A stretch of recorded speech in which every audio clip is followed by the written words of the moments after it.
Ladies and gentlemen, welcome to Coresight and Blue Yonder's Open for Business. Today's special guest is Alex Gourlay. We'll now turn it over to JoAnn Martin of Blue Yonder and Deborah Weinswig, CEO and co-founder of Coresight Research. Good morning, everyone, and thank you so much for joining us today to welcome to Open for Business. I'm your co-host, Deborah Weinswig, and I'm honored to be joined by my co-host, JoAnn Martin, who is the VP of Retail at Blue Yonder. She has extensive strategic retail experience and a proven track record across apparel, footwear, and accessories, including L Brands, DSW, and Luxottica. In her role at Blue Yonder, she is the industry thought leader for retail, and her expertise also includes merchandise planning, item planning, assortment planning, allocation, and omni-channel inventory enablement. With that, I'll turn the call over to JoAnn for some opening remarks. Thanks, Deborah. I'm really excited to be here with you and Alex today. For those of you who don't know who Blue Yonder is, a very quick background. We are an end-to-end supply chain platform company. We are leveraging open APIs to allow our customers to extend our platform and our partners, and we work across manufacturing, retail, CPG, and 3PL as well. You know, we've been really focused on managing supply chain resilience and agility within the supply chain, leveraging the latest in technologies in AI and ML, helping customers to anticipate how to predict demand, how to drive visibility across their supply chain, and how to connect it. So really excited to be here as part of the conversation. Thanks, JoAnn. I'll introduce Alex. Alex Gourlay is the Co-COO for Walgreens Boots Alliance. He is responsible for the oversight of both Walgreens and the Boots businesses, execution and transformation, as well as overseeing global operations. Previously, he served as president of Walgreens from December 14 to February 20, and prior to this, he served as EVP and president of customer experience and daily living for Walgreens. So he truly knows all things Walgreens. He is a board member at RILA and the World Business Chicago. He's a past chairman of the board of directors of the National Association of Chain Drugstores. And as a pharmacist himself, he has been very pivotal in driving thought leadership for NACDS. Today, we're going to discuss innovation in community pharmacy and healthcare delivery, innovation, customer behavior, and what the new normal might look like.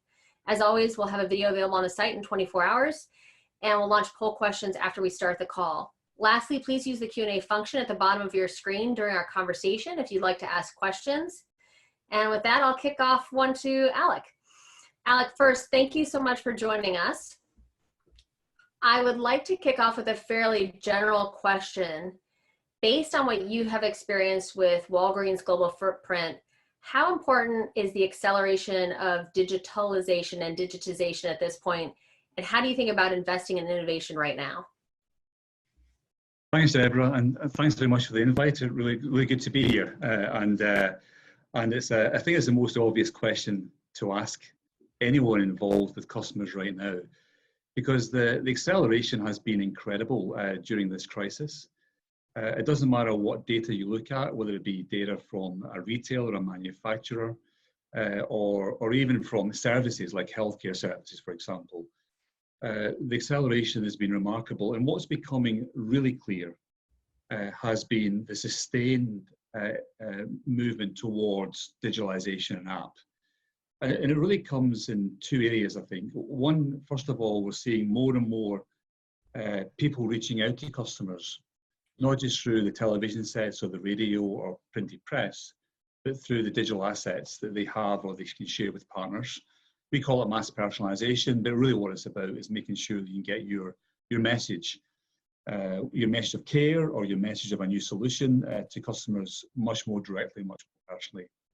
And secondly, of course, people are concerned about coming into the physical world for all the obvious reasons.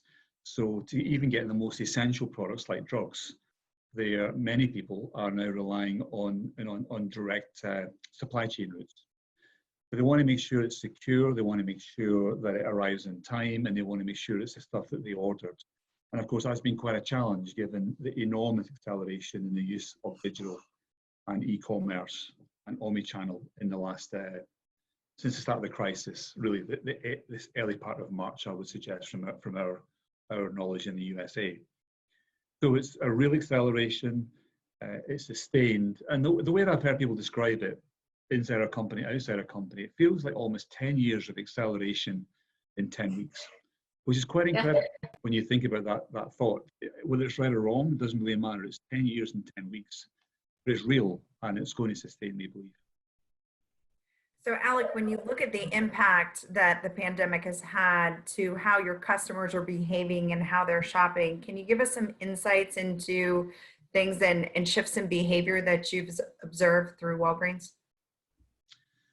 Yeah, I think we have seen people automatically pick up services that the Walgreens team have successfully put out at a real pace. I mean, the Walgreens team, I want to say, for anyone who's listening, I'm really proud of what the Walgreens team has done both physically and digitally and how they've reacted during this pandemic. We'll come back to that maybe later on, and I'm sure that every retailer who's been open, and even those who've had to adapt their model will say the same thing, but I'm hugely proud of the Walgreens team. But what we have done is we have put out additional services from being able to pick up your prescription and your essential products through the drive-through, all the way through to offering national home delivery, and of course offering access to healthcare information right through the crisis through both the Walgreens apps and channels, and also something called Find Care, which is more of a platform we've been developing in Walgreens and also at the group level for the last couple of years. So we've really had to focus in on how do customers want to reach us, and how do we want to reach customers, and putting new products really quickly in the marketplace. And they're not perfect, they're not seamless. The operation in the stores and the supply chain has been challenged, but people have really appreciated the availability, because they can speak to their favorite brand, or they can speak to their favorite pharmacy, or they can get advice, and the product delivered in a different way when they're generally concerned about their health, they're generally concerned about their family's health, and they don't want to be out in the same way they were before. So again, that's been the sort of shifts we've seen, and they've been big shifts. They've been, in famous digital language, they've been 10x shifts. They've not been, 10%. They've been 10x shifts in our experience from quite a low base, but real shifts in customer behavior. How do you think you talk about this idea of, it's not perfect, it's not seamless, but do you think that as we're almost moving to a minimum viable product, right, in the drugstore industry, which I think, historically is wanted to have everything so perfect before they rolled something out, it does feel like there's this tremendous, very positive shift. Can you elaborate a little bit more? Culturally, it's been a really exciting period for us because Walgreens is an innovative company. You only have to think of what they did back with drive-through pharmacies when they recreated the drugstore model from the strip mall to drive-through, which became the benchmark, and that was done long before my day, but it was done, and it's innovation at the heart of Walgreens. And I would also suggest that at the heart of our main competitor, CVS, sure. But to see that innovation come through, and the dichotomy for any pharmacy or pharmacist is it's got to be right. I'm a pharmacist, man and boy, and you're trained and you're brought up to it's got to be right. When you're dealing with prescription medication, it has to be right. There's no room for error. So therefore, the culture is this dichotomy of real innovation, but getting it right. So your question is a great one. So when you go to minimum value propositions, MVPs, in the omni-channel, the digital world, a culture like Walgreens has got to really work that through to make it feel comfortable and to do it. And you could argue that it takes moments like these where the ability to get the right information, the right products in the right way to keep people safe creates that speed. But it's not been without its challenges, and it's not because we're a historical retailer or because we're an old drugstore. It's because of the care our people take to make sure that we get things right for our customers, particularly in the pharmacy area, that creates that tension. But the team have worked through it brilliantly, and I've got some stuff out there that isn't perfect but works. And of course, we're starting to now develop plans behind this that will underpin it, to make sure that we sustain it. As the customers are sustaining their behavior, we will sustain our behavior as well. So Alec, when you think about coming into COVID, there were predictors that were along the way that helped you anticipate some of the reactions your customers would have had. So when you think about your response, which has been very strong, how many of those predictors do you think, first of all, what were they for you? And second of all, how many of those do you think will remain and influence your next steps coming out of COVID and how you approach your business? It was a really interesting journey for Walgreens Boots Alliance because obviously we do have a partnership, for example, in China. We have 3 partnerships, but we have one with a pharmacy chain that's owned by Sinopharm called Guado. And it's a big partnership. It's one of the biggest, I think it's still the biggest by volume pharmacy chain in China. So we have a team who's active there. We're also active in the supply chain. We have a significant sourcing operation out of a combination of Hong Kong and also Beijing as well. So I think we got a good insight into what happened both in the drugstore, the drug supply chain, and also in the sourcing supply chain. But we were also on the back foot because this happened really quickly, and it was really quite hard to predict exactly how the population would react, how the government would react, and therefore what we had to do. But what was important to us was our principles. So we started off with, I go back to, it's got to be right, it's got to be safe, and we've got to find a way of getting the medication to people and essential supplies to people as and when they want to. And we've got to find a way of making our pharmacies safe. Because we knew a lot of people would want to still come to the pharmacy because they had a relationship with the pharmacist, and therefore they had to be safe. So we worked on the right things probably maybe a couple of weeks earlier than maybe other people did, because we saw this supply chain change of what was selling, what wasn't selling, the big uptake, and then the very fast decline as lockdown went into place in China. We saw that happening, and we did our best to react to it with the principles I described. But it wasn't easy. I don't think anyone can claim that this was comfortable. It was very uncomfortable. Principles were really important. We were underdeveloped in digital. There's others who had invested ahead of this. And of course, what drove us at the end of the day was we had some investment in digital. We had a good connection through a lot of downloaded apps. And we had, of course, the corners of America, the previous strategy, which was still very much intact. So we had the right assets, the right principles, and the right way of reaching customers. So we were able to utilize these assets in a different way and made decisions quickly. And again, I want to call it the operational team, led by Richard Ashworth, who did a brilliant job through this period and made sure that we used what we had to meet the principles and the desires of customers to have the right drug at the right time.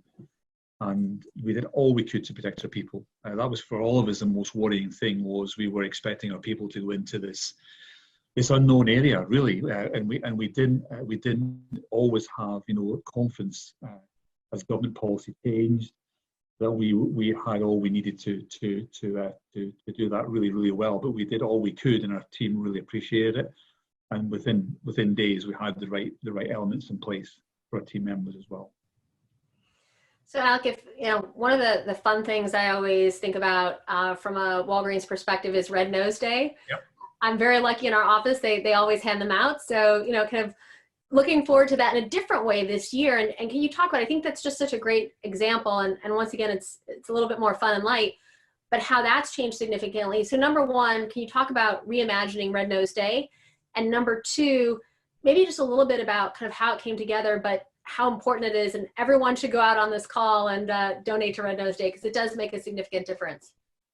It does. So this is year 6 of our relationship, and we're very proud of it, because we took an idea, I guess, that was again a European idea. But the logic behind it at the very start was that we wanted to really release energy into Walgreens in a different way. When you're dealing with serious matters of health and illness, you've also got to look at the other side of life and say that people want to have fun. They want to be able to share experiences on the emotional side in the sort of the feel good products and the look good products, as well as the serious products that make you better. And I could not believe on year one how this really lit the whole Walgreens organization up. From the very start of it, it was the most incredible things happened organically in the culture of Walgreens. And people just took it to the communities with such energy, way beyond anything I'd seen before back in Europe. And it was just fantastic to see.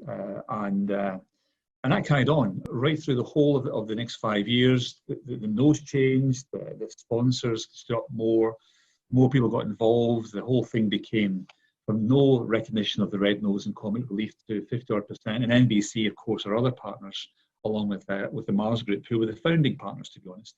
They brought the idea to us through their CEO. All of us became really proud of what we created. And last year was a record-breaking year. Last year we raised more money than ever, and we went through the $100 million bracket, and and $200 million for the whole event. And all of a sudden, of course, round about early March, it became clear that with social distancing, the last thing you wanted to share with anyone was a red nose, a physical red nose. It was pretty clear.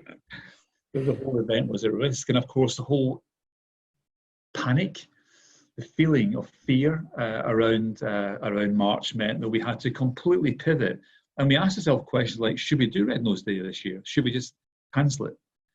But we got together and we said, no, the whole story of how humour, even in the most difficult situations, can lighten the load was this whole story of Red Nose Day. It was born out of that idea that in the most desperate situations, famine in Africa, during the 80s and 90s was where the whole idea was born from.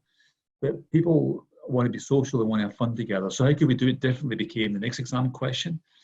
And of course, we did it through the digital assets we had together with all of our partners. And we created the first ever really truly digital Red Nose Day. And the principles we said to people was, you have to act appropriately. You can't, people are losing their jobs, people are concerned about their health. So as we go into this big fun event in our stores, let's make sure that we behave appropriately. We go with the customer and the patients the way they want to go. And of course, the team have done a magnificent job.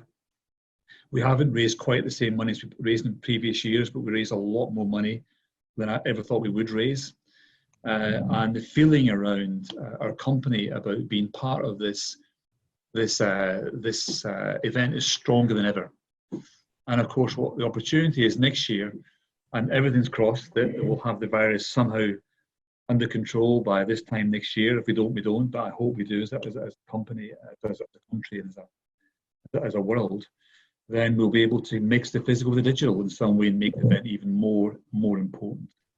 So yeah, it's been a fantastic relationship, and it's been bigger than ever from an emotional point of view for the company this year.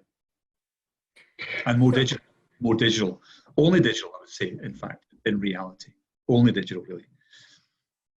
So Alec, kind of dovetailing on that concept of the physical merging with the digital that you were just speaking of, how do you see that impacting the role of the store and the pharmacist within the store and the community? Yeah, no, we've been lucky enough to have someone called Vineet Mira join us, who's our head of global marketing for WBA, a great guy who comes with a very fresh perspective. And he coined this phrase with me in an early conversation. We had a conversation about that very question, and he used the word digital magic with human kindness. Digital magic with human kindness. I used to use the phrase, and I apologize to any of my colleagues from Amazon who's on the call. I said, you get a smile on a human being when you come into a physical store, like a Walgreens. I'd rather have that personally in some moments than having a smile in a box. That's fun. You can sing great songs and adverts, but it's a smile in a box. It's not a smile in a human being.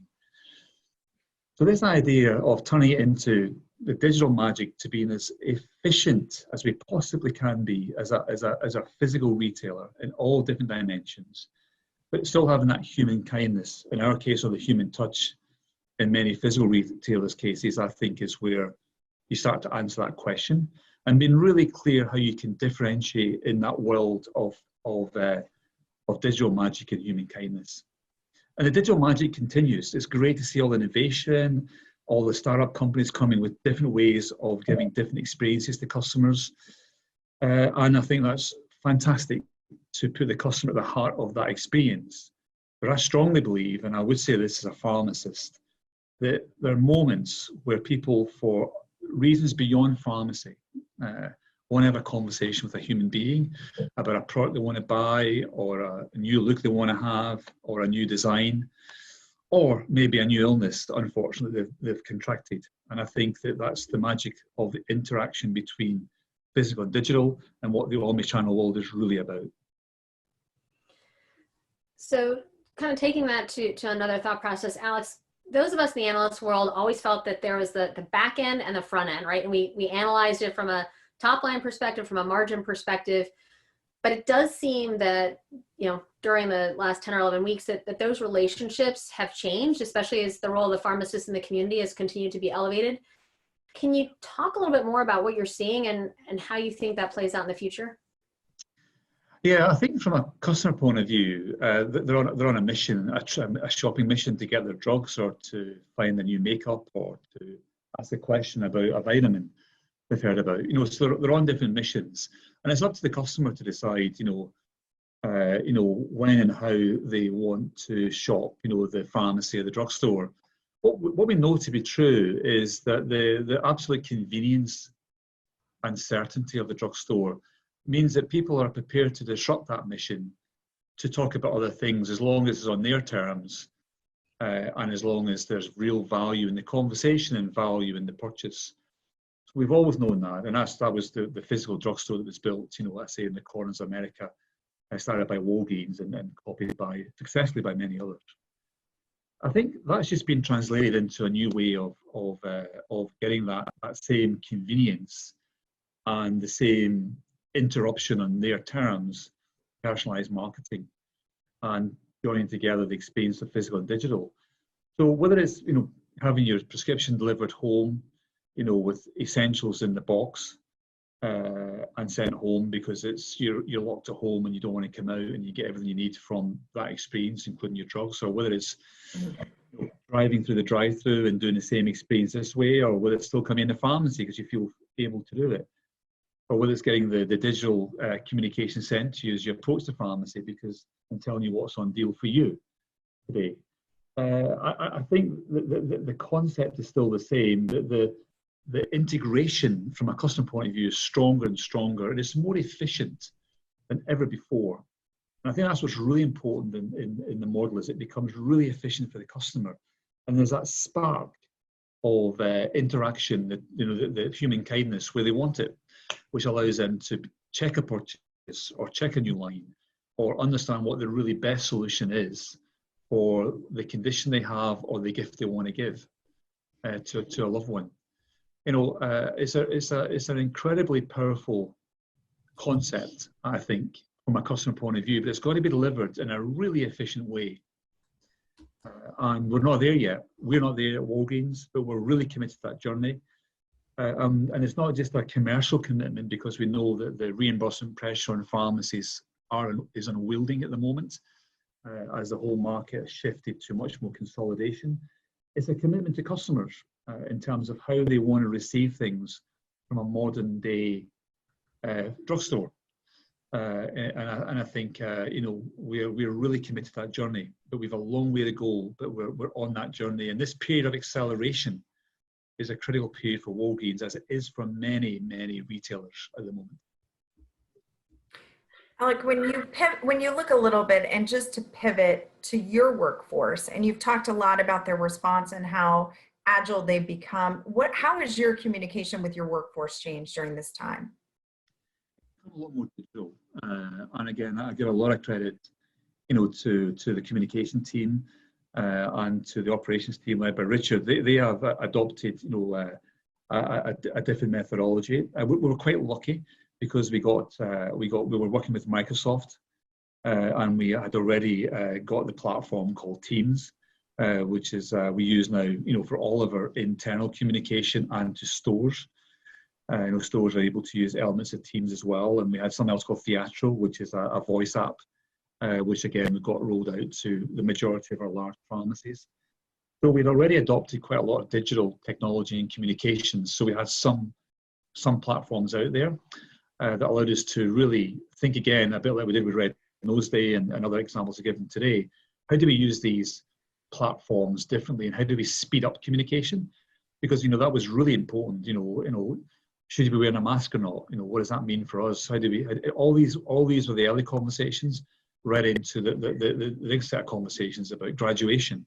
How do we make sure that we support families and the kids who go through university to make sure that we make the graduation as meaningful for them as we can.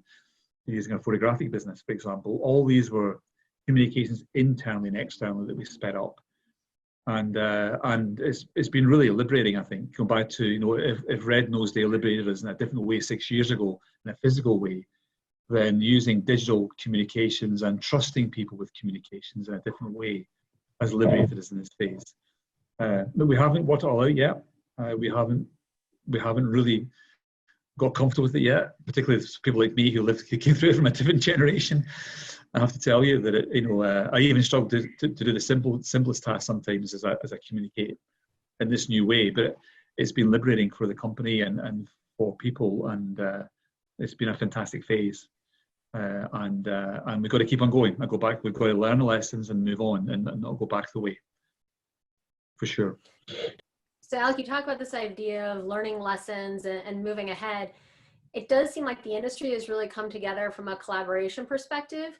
But if we also think about partnerships, Walgreens, and really I think the hallmark of so much of what you have done is around Kroger and other partnerships.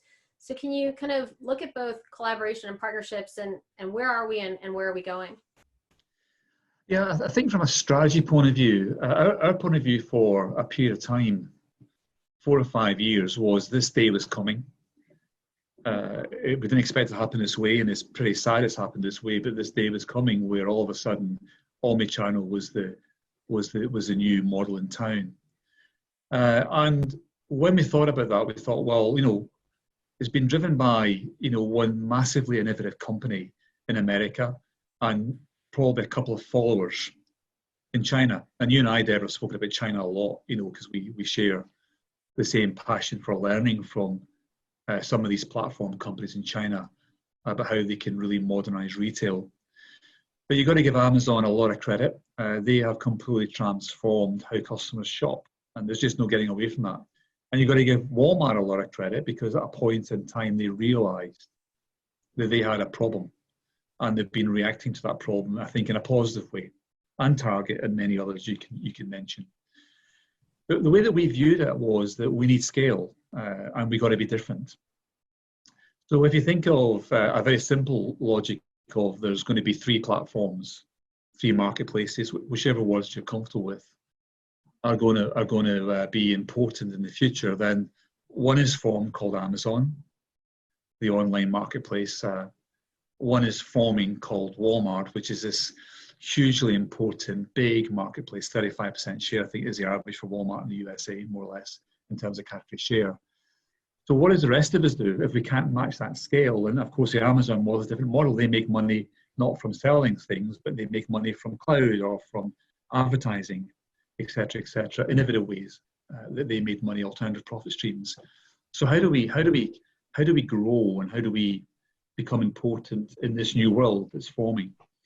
So we thought of the logic of the mass specialist platform, where if we bring pharmacy and healthcare and some categories like skincare and cosmetics, which lead into beauty and elements of gifting, and if we join up with others on that platform, can we create the third platform, the mass specialist platform? And the most obvious example of that is the test work we're doing with Kroger, where food and pharmacy are the most frequently used shopping trips. So if you look across the platforms of the 3 I've mentioned, the household penetration of these 3 platforms is more or less the same. Walgreens together with Kroger would be slightly behind Amazon and Walmart, but still very, very big platform. It's the number of trips that people make to that platform for food and pharmacy, which we thought was the strong logic. Now again, getting a big partnership going with a very successful company like Kroger is not easy, but they are very clear. They want to become the specialists in food. They want to become the company that services America with food, and their values and their principles are very strong there.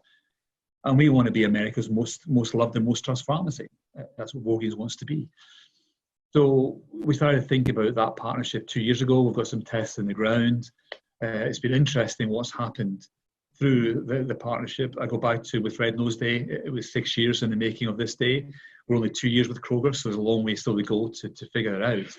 But the reaction of customers to being able to get their food and their pharmacy from a smaller store in a community setting in the roughly 50 locations where we have it has been very strong, and we're very pleased with what's happened.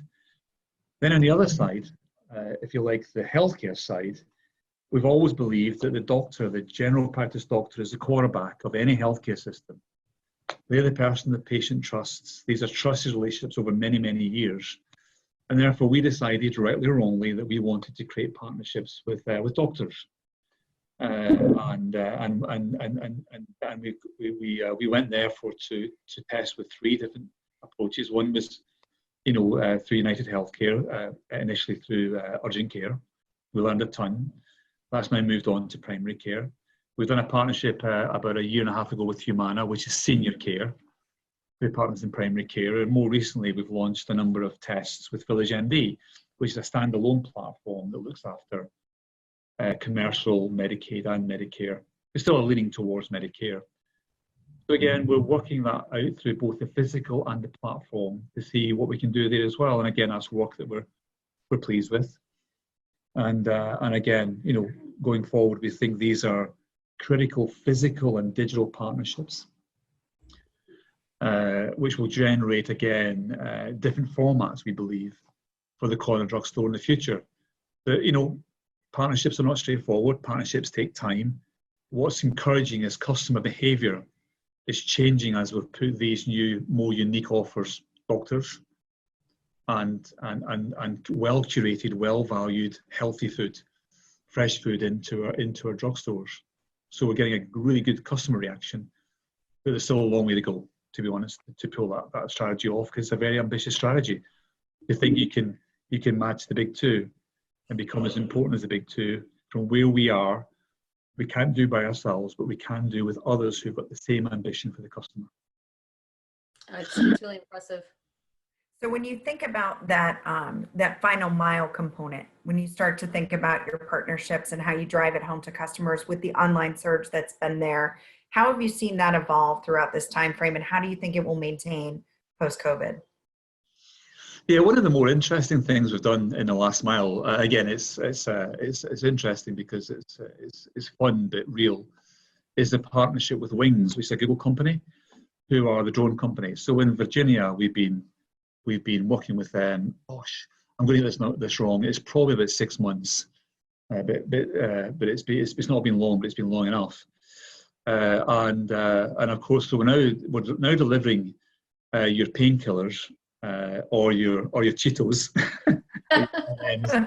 Why not? There's a whole bunch of my partner suppliers on the line, I guess. So I apologise I haven't mentioned your brand. But we're delivering a catalogue. I think it's about 200 products and some care packages by drone to a neighbourhood in Virginia, and we can deliver that within the average delivery time is 5 minutes. Wow. From That's pressing nice. your app. I think it's 7, to be honest. Maybe 7. I'll check that number, but it's less than 10 minutes. So Amazing. Pretty sure I think it's 7. So we've been doing this, for six months. So that's to me, that's the ultimate always on model, and it's real. I think this will happen. I honestly think this will happen in the USA. I don't know if it will happen in 5 months or 5 years or 10 years. I really don't know, because that depends on regulation and customer demand. But it's a very popular service. I can assure you, and very reliable and very safe.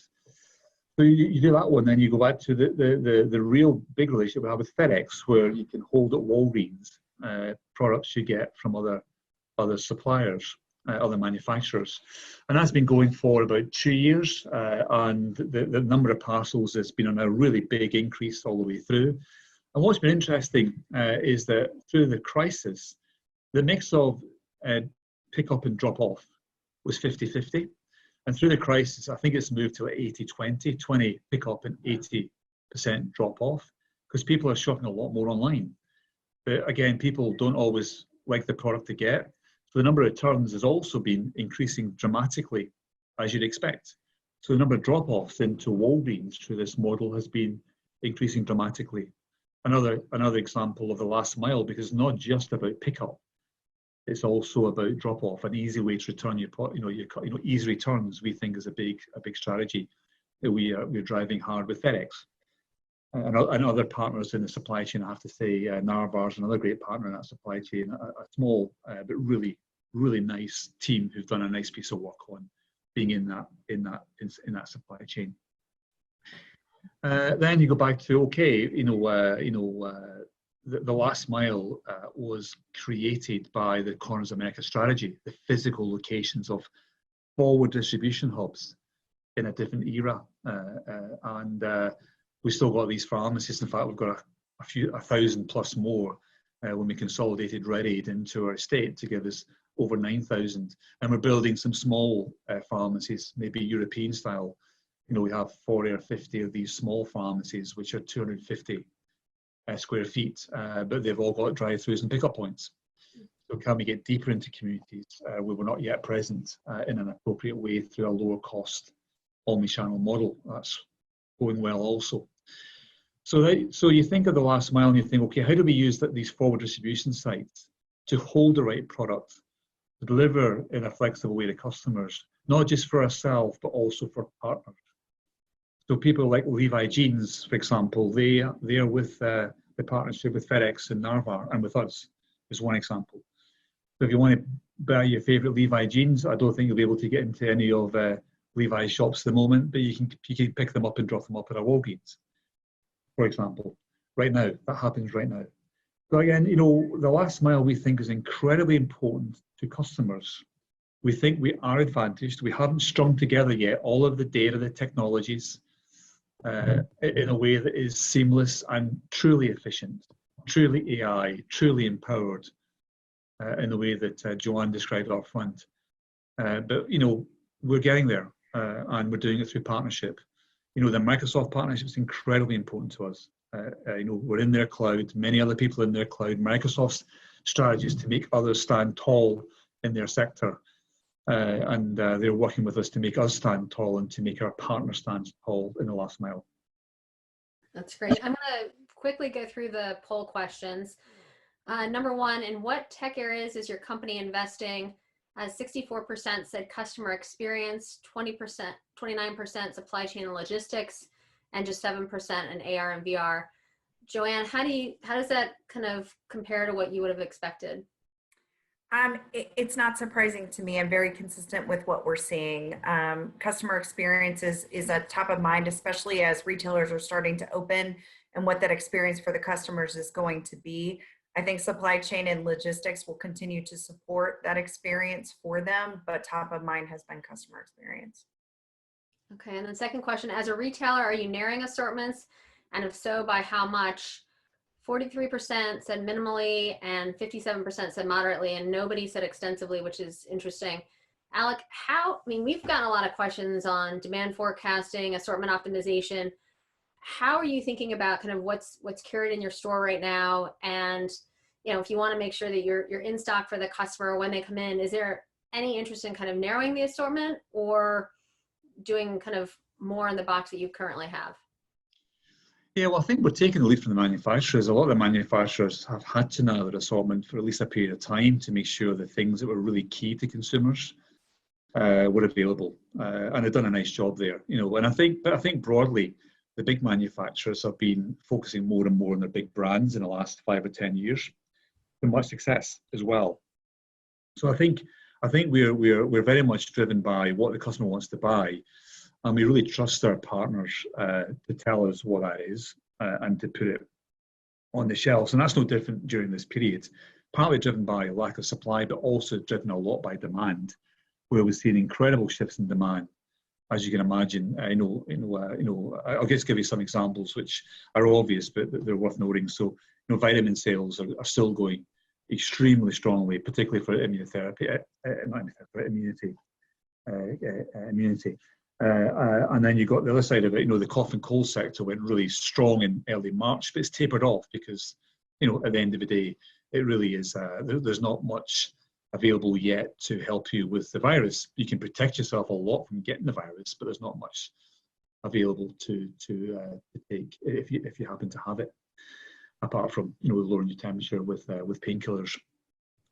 That's one example. Another example would be hair colorants, where again, hair colorants have gone really big because people, are no longer going to beauty salons, and they want to look good on Zoom and on Microsoft Teams and FaceTime and all that stuff. So that's been another category that's exploded, and there's many other examples. Nail exploded for the same reasons. So again, there's been really a lot of shift. And the manufacturer had to deal with the same things that we've had to deal with in our warehouses, where, unfortunately, sometimes it becomes a hotbed or a potential hotbed for an outbreak, and therefore they've had to close it down, and the disruption's been real there as well. So I think it's been a really disruptive time for supply chains. But I have to say that I've been really, really impressed by the modern agility of supply chains from manufacturers. And I think they've been very fair in how they've allocated product for those retailers that are open as well. So we've had no complaints, and we've had great collaboration from people to try and make it work so we got the product to customers in the best way we could. And people, I think, have coped really well end to end. And well, there's been some price gouging by certain people and all that sort of stuff, but generally speaking, 99.9% of people in our end-to-end supply chain have done a fantastic job for America in this period of time, in my view. And again, I'm sure that some of the technologies that drive agility in technology, so we're moving from lean supply chains to agile supply chains. People have been investing ahead of that curve, I guess, and that's coming through. And it's certainly been a big help to retail that's been open. That's great. JoAnn, do you want to kick us off on Q&A? Sure. So Alec, the first question is, what are the most critical aspects of customer delivery that all retailers must address? I think they've got to make the stores safe and clean. There's a range of feelings out there about how the virus is, how dangerous the virus is, but most people think it's extremely dangerous and can be prevented by all of the CDC guidelines. So my recommendation is, we saw a great piece of work by Kroger. It was called the Blueprint. Now, we had our own internal blueprint, but Kroger actually made this blueprint available to all retailers. So I would suggest that if you've not got a blueprint of your own yet about how you keep your store safe, then please do. I'll give you an example from Red Nose Day, and again, it's a simple example, but it's a real one. We decided not to. We have a keypad where customers used to donate for Red Nose Day, and it was quite an easy process and raised quite a lot of money, because if you finish your transaction, do you want to give $1, $2, $3, $5, $100 or whatever to Red Nose Day? People pressed it and off they went. We decided not to switch that on because it was encouraging people to use the PIN pad too much. We wanted to minimize the use of the PIN pad to where it was absolutely necessary. So we made choices, deliberate choices, to keep our customers safe and our people safe, even though it affected, elements of our business model. But you have to do that, I think. If you open in an unsafe way, then you're not being fair to not unsafe, that's unfair. In a less safe way, then you're not being fair to your colleagues. So get that bit right. And people will remember that for a long time, I think. If you don't get it right, then it'll be a problem, I think, for your brand and your company. I think, secondly, really listen to your people. We have a Glint survey that we send out every week now, and we simply ask the difficult questions. Do you have enough PPE? How do you feel about how you're being supported by your company? So we ask 3 or 4 questions, and we track them every week. We copied this from Kroger, to be honest. We started it about 3 or 4 weeks ago, and it's great because we get real-time information about the morale and how people are feeling about being out there. And it's not great, by the way. Some of the responses we get are, you can imagine, are telling us, you're not doing all you can to help me or to pay me or whatever. So don't expect this to be a rosy picture. But stay really at temperature check in real time. Gives you a real sense of, are you doing enough to keep your people safe? So customers safe, people safe. And third, your supply chain is everything. If people come into your store and they can't get from you what they want, they're doing less trips, they're doing bigger baskets. So if you open and you don't have the things that people expect you to have, then you could lose them, not just for your reopening trip, but you could lose them forever if they find it somewhere else. So you've got to really focus on what's important to your customer in that trip they expect to get from you, and somehow get it on the shelf or have an alternative or whatever. That'll be my 3 bits of advice. That makes sense? Yes. We are seeing a lot of questions on last mile supply chain. I'll try and combine a few into one. Are you fulfilling online from store, only from DCs? How is drive-through pickup going? And do you see contactless in-store pickup important for the future? Yes, so we are fulfilling mainly from our DC, because again, we didn't have a built-out, network yet to connect the online with the physical. We're in the process of doing that right now. We wasn't ready, but we have started to do about I think it's now 500 essential lines. Going back to this idea of what is it people really come to you for, and we picked our 500 essential lines, and we now pick that from the store. And we either send it home or we do it through the window, the drive-through window. The drive-through window has been very popular for that sort of process. And we're increasing the number of essential lines every week. I think we started with 100, and I think we're now at 500. So we pick from the store now, which we never did before. And we pick, the essential lines. Come back to that last point, the last question, but make sure it's stuff people expect to get from you. In terms of the last question, I missed the middle one, so I'll come back to the last question. I think when you read through the population, there's about 10% of people today who are genuinely concerned about the virus and won't come out. I think there's a pre-vaccine and a post-vaccine phase. That's how we're thinking about it. So in the pre-vaccine phase, if you listen to the experts, and we have a Dr. Kevin Banzer, our CMO, he's a great guy. He's keeping us up to date. Every single second day we get a conversation with Kevin in different ways. They know it's going to be a bit of a stall effect. There's going to be good times and bad times, hot spots and not hot spots. It's not going to be a straightforward road until we get a vaccine. And I think all retailers are going to be ready for that. So I think this idea of contactless pickup will stay because of that, and we'll go beyond that as well, because people's attitudes towards hygiene and disease will change forever. It's crazy in Illinois. You walk into every single store and everyone wears a mask. Everyone wears a mask. It's so different to where it was before.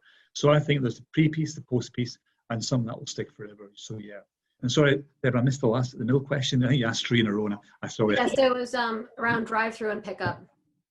We think that we've got the car park. So smaller, off the high street, the highway, they're in the flow of people's lives.